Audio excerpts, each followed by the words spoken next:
Back to another lesson of the Logos and Letters. My name is Liam, and for those of you watching in the future or at some point after that first lesson of Logic in the Bible has been uploaded, I do hope you enjoyed it. I think I read it probably too quickly in hindsight. I debated with myself whether I should explain things more and make it briefer, or explain things less and make it briefer, or explain things more and make it longer, something like 30 minutes. And I went with the briefer option. But if you'd like more explanations in future lessons of that kind, just let me know in the comments, and if general consensus says it's better that I take my time with that, then so be it, I shall do that. But yeah, I hope you enjoyed it regardless. Hope you learned something new. I've got a couple more that I want to release between now and the next 7 days. But yeah, let's continue on with chapter 7. We've moved past this talk about correlative speech. So, if you're loving that, sorry to disappoint you. We're going to go on with simultaneity now. That's going to be a tricky one. Simultaneity. Anyway. Tokai de ta prosti hamma te fusai ainai. Right? So it appears that these relations at the same time, or in simultaneity, come into being. Kai epimen don pleiston alethes estin. And in regards, or with a view towards, many of the other kinds, this is true. Alethes estin, this is true. It is true. Don pleiston is can be translated as like in many cases, or the vast majority of things like it. So in the vast majority of cases, relatives come into being at the same time. Now, we remember that relatives speak about two different things, two different substances, or two different things that you can perceive or know. And what he's seeming to say here is that in the vast majority of cases, they come into being at the same time. Hammagar diplasion taesti kai hemisu, kai hemesios ontos diplasionestin. Right, so we're talking about double and half here. If you've been trying to learn your Greek, you'll know that diplasion is double. You might also wonder why it has a double accent on the ultimate and penultimate syllables. And the reason why that is because esti doesn't have one. All right, it's lost it. If we look at another one here, estin, it's got one here. This one has it on the foremost, but this one doesn't. There's special rules for why, and that's why this one gets a second one. Diplasionestin esti. Diplasionesti, right? It's almost like a word. Greek doesn't like to end a sentence without some form of raising of the tone. So it'll do what it can to make sure that occurs. Okay? So I should probably translate this. So for at the same time, you have double and the half. Okay? So as soon as there were more than one quantity, there was two different things in this universe of ours, there was double and a half instantly. All right, they came into being at the same time. That two was double what one is, and one is half of what two is. So all that came into being at the exact same time. All cases of double and half, of course. And he's going to give another example here as well. Kai despotuontos doulos esti. So in the moment that there was a master, on the being of a master, there was a there is a slave. Okay, so as soon as a master comes into being, or did come into being, so too with a slave, right? Kai dulu ontos despoteus estin. And the reverse is true as well, of course. So as soon as a slave came into being, there was a master as well. Homoios de tutois kai ta'alla. And similarly, for all similarly for all these other things, all these other cases, the tutois in these ways, and the others kai ta'alla. So if you can think of any other relatives we spoke about that are like double and a half and a slave and master, it works the same way. Kai sunanai rai de tauta aleila. Now, conceptually, what I'm about to say next doesn't really apply. It's not what I'm talking about. But instance by instance, or case by case, this does apply. So this is what it says. This is a new word as well, sunanai rai. We're going to see it heaps throughout the rest of this, okay? So you'll get used to it. It's got a root verb here, and then nairai, which is like to destroy or remove, to delete almost, right? Delete, remove, destroy, or get rid of as well is a perfectly fine translation. And sun is with or together. Even it has a sense mentally of at the same time. So it is destroyed at the same time. Kai sunanai rai de tauta alela. So if you destroy one, you destroy the other. If you get rid of one, you get rid of the other. So let me see if I've got a slave and okay, here you go. So he's the Lord, right? He's the master. Right? He's distracted right now. And he's the slave. Right? As soon as he was turned into a slave, he was the master. The relationship between these two substances occurred at the same time, instantaneously. But if he's the only master of this slave, okay, he's the only one. Just as Jesus was talking about, you can't serve two masters. If something happens to him and he suddenly has a cardiac arrest, heart attack, and he passes away, he is no longer a slave. Not through some judicial means, some legal means. He's now a slave because the relationship has been destroyed. Soon as there's no master, there's no slave. Simple as that. Okay? So maybe he's daydreaming about this right now, right? He's looking at him askance and he's daydreaming about maybe this is it. Maybe this is the day. But we'll leave those two to carry on. Megarontos diplasiu ukestin heimisu. So think about, if there was no double, how could there be a half? Right? If there was no half, how could there be a double?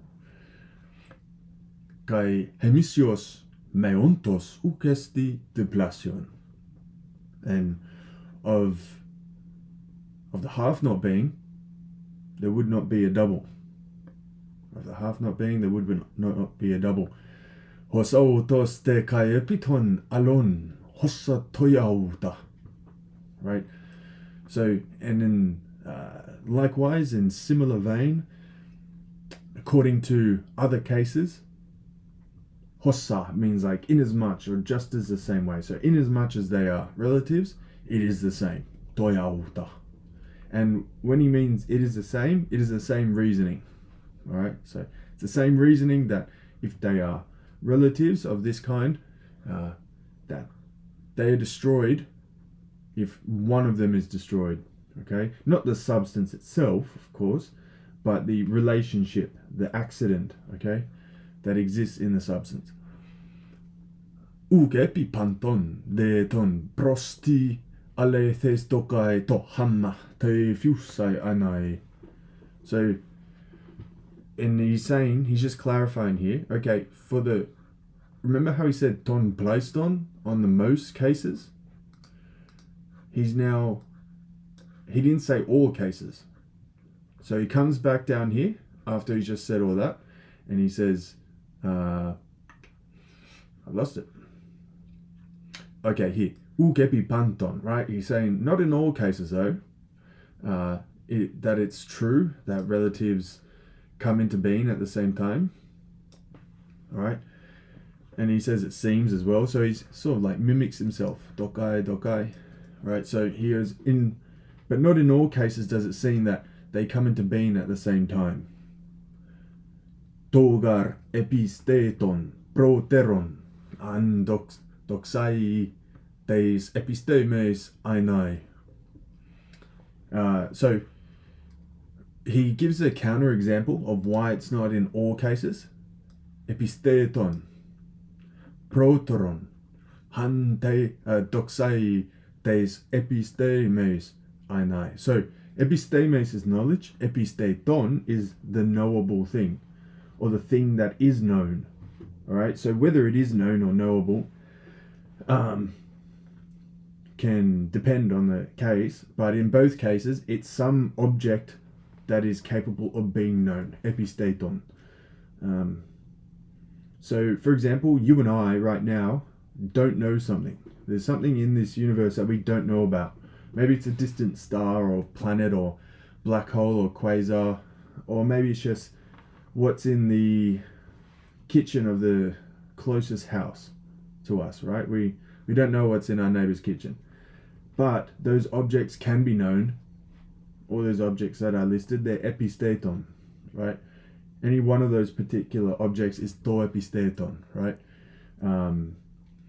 Some knowable object. And maybe it is known by someone, right? But what he's saying here is that the knowable object comes before the knowledge.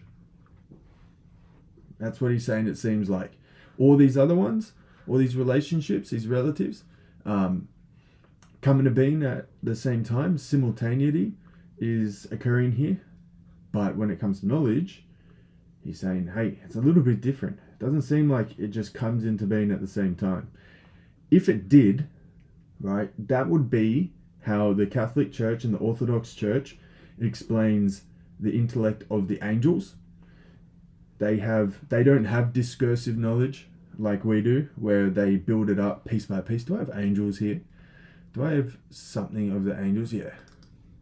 Right, the angels up here. Even Beatrice herself is like an angel. They don't have discursive knowledge. They don't just go piece by piece.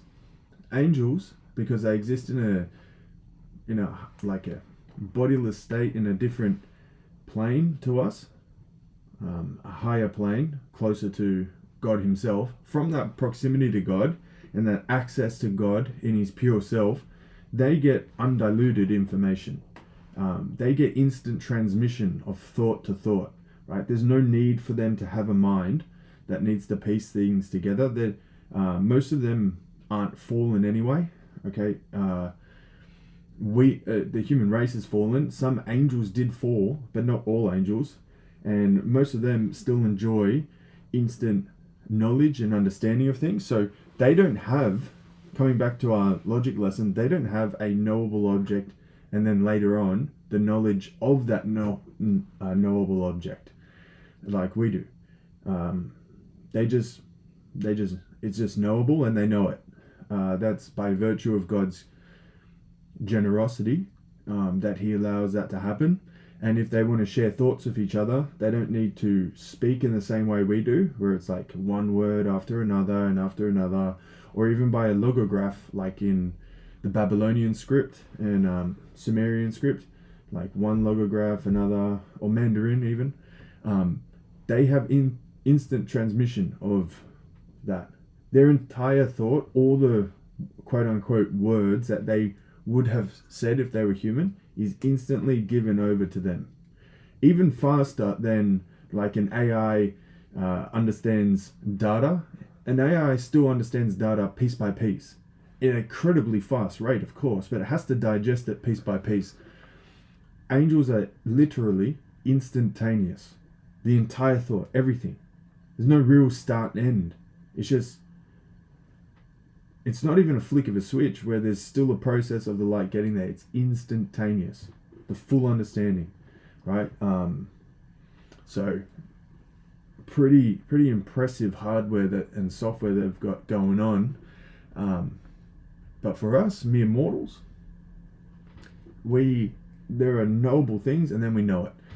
And our childhood and our infancy is a perfect example of that, right? Our parents' faces or our siblings' faces, they're knowable objects, and we get to know them.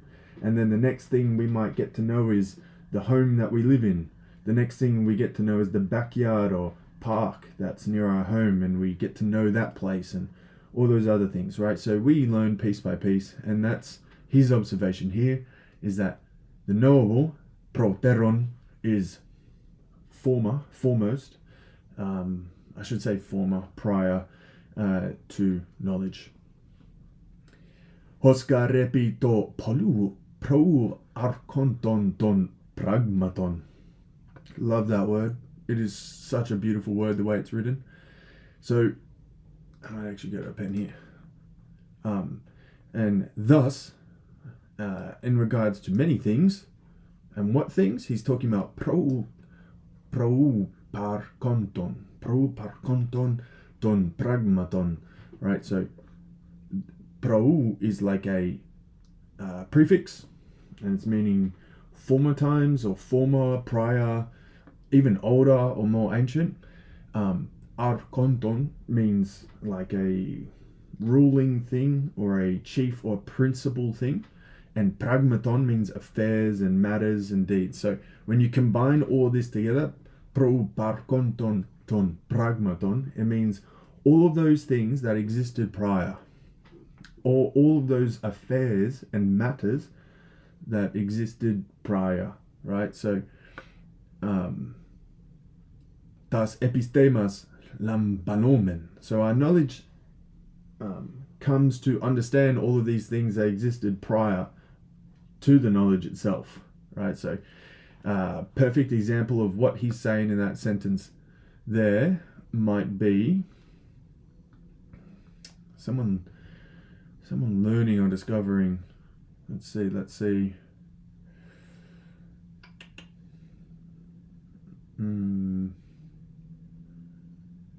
God, you think I'd have a good one? Yeah, here we go, bingo. So this boy's, I don't know, it looks like a beach almost, but he's laying on this grass and he's observing the sky, right? He's a young kid, right? And at this time of the year, maybe new stars start to shine, or maybe he sees a shooting star for the first time. That shooting star and those stars and whatever else he sees, maybe birds or bats or bugs, all right? His knowledge comes to grasp. But those things and those principles and the physics and the chemistry and all those sorts of things existed before his knowledge or the knowledge of them. Maybe he's the first to discover it, okay? Those things existed prior as knowable objects, to episteton, and pro parkonton ton pragmaton, affairs and matters, and then the knowledge comes and finds them, okay? So if you're wondering about the chicken and the egg sort of situation there, you've got your answer. And yeah, so he right now, looks like the sun actually is still shining quite a bit, but it looks dark, almost as if there's like volcanic ash going across the sky. And if that was the case and there was a volcano, you know, causing a ruckus over in the distance, he might see electrical discharges in the smoke, or he might see the way ash cools down the weather and things like that. So he might learn those pro parkonton ton pragmaton as well, and so on and so forth. Okay, so I'll go up to this full stop here. So ep oligon garan ep udanos idoi tisan hamma toi epistetoi den epistemen gino menein. All right, pretty straightforward sentence that he's got here, shooting from the hip. So epolygon, so in regard to few, remember up here he said epiton pleiston, on majority of cases. Down here is the opposite. Well, not the opposite, but like actually the opposite is correct. So the opposite idea of on a few cases, right? Epolikon. For on a few cases, so here's like a subjunctive sort of sentence, an epoudenos, or potentially, perhaps, on account of no cases, does some particular proper object come into being at the same time. So, and what particular thing? He's talking about epistetoi and epistemen. So he's saying that this has come into being as well. Become, ginomenein. There's no particular knowable thing and the knowledge of it come into being at the same time. Remember, this is for humans, for mortals, for animals, all right?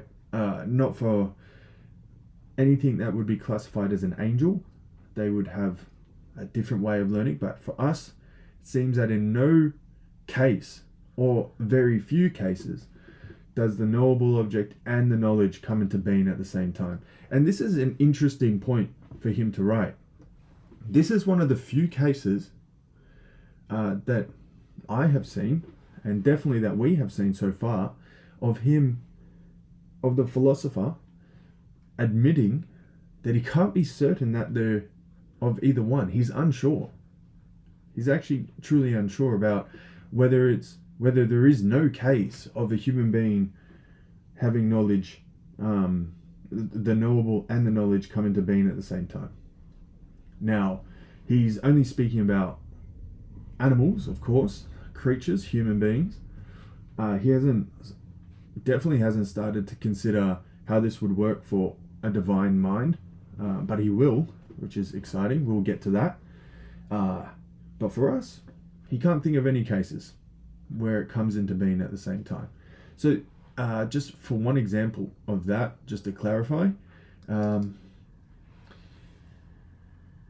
so if this boy and girl go to a classroom, all right, and there's a new object in the classroom, there's some new display, there's some new teacher in there, or a new student has joined their classroom, they have to get to the classroom and get into that classroom to understand it first, right? It's not like as soon as that new object or display or student or teacher came into the classroom or came into being, that student also knew about it. It wasn't as soon as someone made the decision that that new teacher should take over that class that the students knew about it at the same time, okay? If they did, that's some sort of messianic child right there. That's perhaps how the child Jesus experienced the world. But we're not going to go down that rabbit hole just yet. And I think that example proves that point. If you can think of any cases where knowledge and the knowable thing come into existence at the same time, please add that in the comments. As I'm teaching this, I've been trying to rack my brain for an example, but I can't think of any. So if you can help me out there, that'd be awesome. And I hope you've enjoyed this lesson. And as I said before, I hope you enjoyed that first lesson of the Bible and logic series. That series will be consistent, and I'll upload to that definitely at least once a week, because I do enjoy it. I love writing those up. I love applying what I've learned to that text. So it won't be uploaded as frequently as this, of course, because I've got so much to cover. So yeah, I hope you've enjoyed, and as always, si semper fortis in opere tuo. My name is Liam, and I'll see you next time.